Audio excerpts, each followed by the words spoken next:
Hello, and welcome back to season 2 of Women in Trades, the 4%. I'm here today with Abby Ottewell, and she is an equipment operator.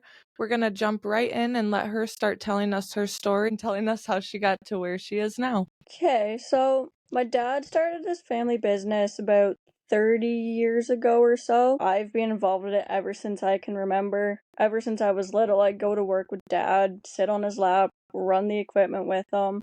Same as my brothers, they do the same thing. It really started in high school. I co-opted with my dad and my brothers a lot because I didn't have the best track record at school. Wasn't best for me, wasn't the best environment. So I co-op for about 2 years with them, running the equipment and then doing book work. So when it came time to leave school, I was like, okay, I guess I'll go to college and I'll do a business degree, help further the business a little bit, kind of give us a one-up on some other people, I guess. And then my dad got diagnosed with it was either 5th or 6th round of cancer February of last year. And it got worse. We did what we could, got worse, and it came time and I was like, okay, I'm not going to school. So worked with the family business all through the summer, didn't end up going to school in the fall, and dad passed away in September of 2024. So after that, I kind of took a leap with my eldest brother and tried to take over the business as well as we could with the help of my other older brother, but ultimately started working with another company that my brother was friends with, running Dozer full time, which is where my passion is, as well as trying to keep the family business going. But yeah. I'm really sorry for your loss. So that's pretty fresh still. Yeah, it is. But I'm really glad that you have your brothers and you are all able to come together and continue the legacy because it would suck if you didn't have that. It sucks either way, obviously. Yeah. That losing a parent is so difficult, and I went through it as well. I lost my mom, and it's what got me into the trades. And so many people that I've had on have been almost influenced, or it's like a death of a very close family member is what solidifies their decision to like be in the trades. I just find it really interesting, but I'm sure that he would be super proud of you guys for carrying on the legacy. That's kind of what's been pushing us, is what would dad want you to do and what can we do to make dad proud and what can we do to continue the legacy. Absolutely. So what kind of job sites do you work on normally? Mostly residential things around here, like digging basements, doing septic systems, putting in driveways. We have 4 dump trucks and we will hire out the dump trucks and haul gravel, haul whatever. We had one big commercial job, which was a hotel. We did that for all of last summer and all of summer of 2023, and that was about the only big commercial job that we were on with other trades. So how old are you right now also? I'm almost 19. So being that young and pretty much like taking over your family business, how has that been for you? Has it been a lot, or do you love it? I absolutely love it. Like, I started doing dad's book work and stuff when I was 14, so I kind of had somewhat of an idea of what I was getting into, but I also spent summers that I can remember riding around with dad, dealing with customers, all that type of stuff. So I love it. I haven't found it all too hard, more just, I don't know, finding our groove without dad here, but it's been pretty good. Like, nothing we can't handle, nothing I can't handle. Yeah, it's cool that you get to learn everything pretty much from the inside out and get to know it all, because not everyone does that. Like I don't at this point in my career. I hope to one day like get to where I'm doing more office stuff because I don't want to work in the field forever. It's Oh really hard gosh, on no. your body. Mhm. But yeah, so it's really great that you get to learn it all from the inside out. What has your biggest challenge as a woman been so far? Being respected, little girl, yes, I'm 17, 18 at the time, but I can still do what I'm here to do, and Mhm. I'm not here to set anybody back. Yeah. just people having the confidence in me, I think. And having Definitely. and having confidence in myself too. Because I'm surrounded by all these older guys telling me, not really telling me I can't do it, but I know deep down they don't think I can do it, and just trying to have the confidence in myself as well. I love proving the guys wrong when they don't think I can do something and I end up doing it, and just to see the look on their face, I'm like, yeah, Mhm. don't doubt me just because I'm a little girl, because I totally relate to that. When I had first started out, I was only 21, 22 years Mhm. old, and they can tell when you're new or when you don't have a lot of Mhm. experience. Like, I swear they can smell it on you or something. And it does, you do have to like gain respect at Mhm. first. The older I've gotten, like now other trades on site, it's like they can tell I've been there for a long Yeah. time, so I don't have a problem. Literally the other day, the roofers, which roofers are generally a pretty rough bunch, like Mhm. especially in Michigan and like industrial. And Yes. we're the general on our project as well, so my foreman's their boss, and they're like, dude, that girl on your crew is scary. And I'm like, me? I'm like 5, I'm literally like less than 130 pounds, but I'm like, why are they scared of me? Everyone's scared of me and I just want to make friends. Just intimidated by a woman being on the job site, I think. I like that though. I'm like, I'll keep that aura, because Mhm. also going back to when I was really young, I was also really friendly to everyone, and it Yes. kind of ended up biting me in the butt because Mhm. the older men thought that I was like flirting with them or this and Yeah. that, when in all reality, like, I'm just trying to be nice to everyone. And so I've realized that for me, it's almost easier if I seem like I'm a bitch. And then if we become friends, that's one thing. But like, They definitely do think that just because you're nice, you're flirting with them, and it's like, I just want to be friends. I don't yeah, want any bullshit going on. literally. So, what would you say that your biggest success has been so far in your career? I'd say it was when I was 16. I got sent up north from me for a 5-day course to get my septic system designer and installer license. Ooh, And ultimately I ended up doing it. It was a 5-day course and then a online exam through one of the bigger universities in Ontario. And I ended up getting it at the time. I think I was told I was the youngest person in Ontario to do it. So I think that would be my biggest success.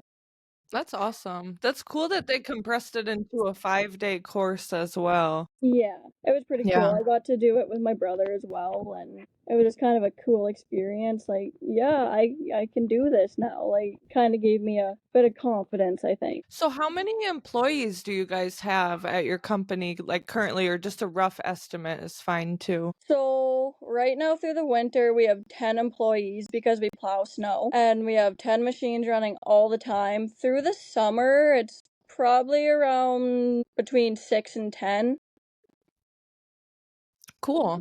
Yeah. So, are you guys going to try to grow the business eventually, or are you going to try to keep it at the same size? I think eventually we'll try and grow it, try and get more into like the landscape stuff as well. Kind of wherever life takes us. Like this will be the first summer that we'll have to do it all on our own, find all of Yeah. our own jobs and see how it goes. If we can grow, I think we're more than happy to grow. That's awesome. If you could give one piece of advice to a woman who's interested or looking into getting into the trades, what would that piece of advice be? Don't take negative comments to you to heart. People will try and put you down. If you think you're doing your best, that is the best that you can do, and that is more than okay. Don't let other people tell you otherwise. I think that. Yeah, that's a huge thing, especially a lot of people don't say stuff to my face. Like I said, they're scared of me now. And so it gets easier with time. But like with my social media and everything, I get so much hate. And if Mhm. I listen to those comments or if I let them get to me, I wouldn't be where I was. I would have quit a long time ago. You really No, do. you can't let those comments get to your head. It'll just hold you back further. Yeah. I struggle with that. I didn't have much confidence, and you were the one that told me, like, fake it till you make it. If you think you have confidence, you're gonna have confidence and you're gonna make it further. Even if you don't have confidence, pretend that you do. That was my thing. And because people are like, how do you not get anxiety on these job sites? I'm Mhm. like, baby, I do every day. Like, I get anxiety to go to the grocery store. I am the Mhm. most anxious girl that you know. But when I go on a job site, I just like, I don't know how I shut all that shit off in my head and I keep my chin up and I walk on that job like I own Mhm. that. And I'm just like, yeah, it's really because I had a foreman tell me that, like on one of my first jobs. He's like, fake it till you make it. And I'm like, that's what you did because you don't know nothing, and he really No, didn't. literally, I find that with all like the site supervisors or foremen that I've been around, you must just fake it till you make it because you don't know anything. Yeah, literally. It's so funny. Smaller jobs, like when we go and dig basements, we don't run into that at all. Like, Right. it's all people we've worked with before, people that are my brother's age starting businesses. They've watched me grow up and they're all like, wow, this is cool. You're actually on the jobs. You want to Yeah. work. You have this passion. So I don't run into it all too much, just that one experience. And Yeah. other than that, it's amazing working around here in Ontario. Yeah. I wanna come up to Canada. I have so many, like, tradeswomen friends in Canada, and now TikTok's getting banned in the US. I'm I like, did see that. I'm so upset. I don't know what I'm gonna do. It's like half of That's my what feed. like, the blonde welder, she's Mhm. like, "Dude, all my TikTok friends are in America." I'm like, "Well, I feel like all mine are in Canada." I do have a lot in the US too, though, but Well, it like sucks. It sucks. half of my feed, three-quarters of my feed is all US, and I'm like, what am I gonna do? Because Instagram isn't anything close to TikTok. It's really not, it's so different, and I don't know how my content has been going super fucking viral on Mhm. Instagram, so I've been using it, and literally in, like, the last 6 months, I've, like, built up almost the same following that I have on TikTok, so I'm, like, glad I have that at least, and I've Mhm. tried to, like, bring women in the trades to Instagram, but it's been slow, so hopefully with season 2, like, I can start posting more clips on Instagram and get people Hmm. over there because yeah, it's just crazy. I feel like it really impedes on our rights, but they're Yeah, trying to say otherwise. I think it's just stupid, but It's so stupid. it's Oh my just an god. app. Why do you have to ban it? Because it brings people together. If you I'm gonna sound like a crazy conspiracy theorist, but I see things on TikTok that are happening in the world that otherwise I would have no idea about, like Mhm. literally. And I'm just like, it brings people together. You understand others' experiences, and I don't think that our government in the US, they don't want that. They want people divided. They want it's yeah. They want fights. They want everything. Well, that's like even I guess the other day Trudeau resigned here, and I didn't even learn about that through like Facebook or like news or anything. I learned it through TikTok. I didn't hear about okay, cause do you guys see a prime minister? Yes, he's our I prime don't minister. do you guys vote them in?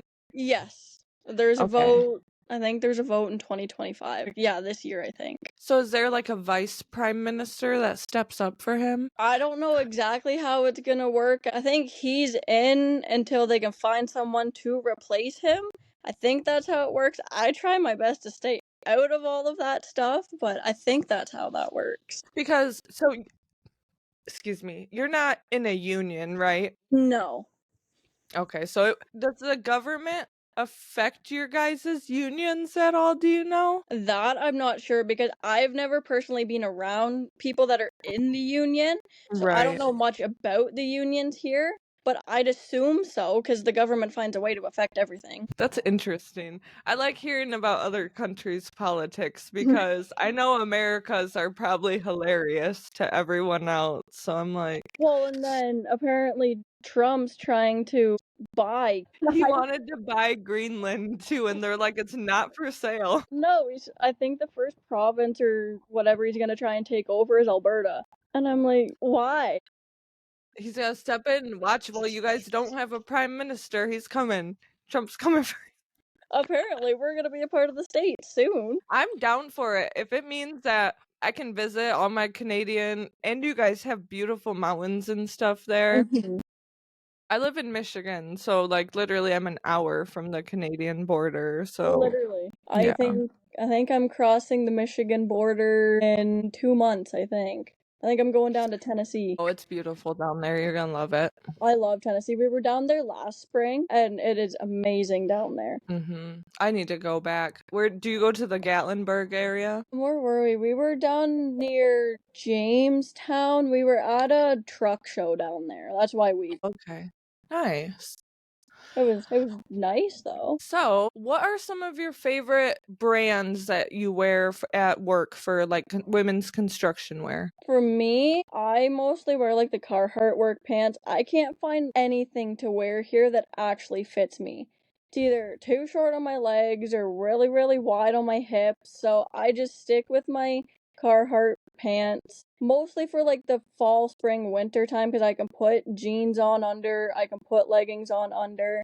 And then in the summer, it's mostly just whatever pair of jeans I can find. Mostly Wrangler jeans is what I wear in the summer. So I kind of asked about the direction that you want to take with the company if you want it to grow. Do you have like a vision in your mind of where you want to see yourself in 10 years in your career? I want to for sure actually go to school and get that business degree because I think it'll further me. I understand it more. I understand the numbers more, money wise and like billing wise. I for sure still want to be in a dozer. That's where my heart is. That's what I want to do. It's what I understand. Pretty well just further my education, further my skills as an operator, whatever else. Like I have my ARZ, which means I can drive big truck here, but I can't drive it. Like I can drive dump trucks, I could drive them loaded, but I can't float anything, so I can't float our machinery. So I plan on getting my full license, but I don't have the money for that right now. I also went to college for business, and I think that it can come in handy in a lot of different aspects of your life, especially since you're operating a business, and I am too, honestly, and then just also in your personal life, like knowing accounting and finance, all of that can be really beneficial. So it's Because they definitely don't worth teach it it. in high school here at all. Like they don't teach you how to actually live as an adult and deal with your money. No, they So should. so I figured if I go, I do the 2-year course, I even do it online and still work. It'll further me somehow. Yeah, they don't teach us that stuff in the States either. I mean, they might now. Like, and what gets me is I even had like a home economics Yeah. class, and you'd think like we would have learned some of that, at least how to file your taxes, how to choose a good loan or build your Mhm. credit up before. Because if I would have learned about that stuff, I would not have screwed up my No. life. Like, yeah, because I ended up getting a bunch of debt when I was in college, basically. Mhm. I had like some student debt and stuff because I ended up defaulting on my loans for like, yeah, that's a whole nother story. If I would have known, like, no one ever educated me on that. My parents weren't good with money, so they didn't teach me, and then it wasn't until I like was in college and doing business, like I started to Mhm. realize. So it's definitely a super beneficial course to take. Yeah, like I've watched like the business grow and watch like the money aspect there, but even just trying to find loans or like mortgages or this and that, we've ran into that and I'm like, I don't understand this. I didn't get taught this. And so I'm hoping maybe school will help, but who knows? We'll see. Dude, buying a house and mortgages are so confusing. They would be texting me stuff, and I'm like, what's this? What's that mean? Like, I'm like, sorry, I've never done this before, but can you explain to me what that word even is? Like, I'd Yeah, be on Google. can you explain this to me in English or give me a dictionary? I know, like, Either one. either dumb it down or talk slower so I can use Google. Google Translate. But was there anything else that you wanted to add today? I don't think so. I think we covered a bit. Yeah, Kind of I got to think we had a share good my chat. story and Yeah, definitely. You guys can follow along with her adventures on TikTok at 12OTTE. I guess unless you're in the United States, because by the time this airs, TikTok will probably be banned. Yeah, other than that, thank you for listening. Make sure you guys subscribe, and we will see you on the next episode.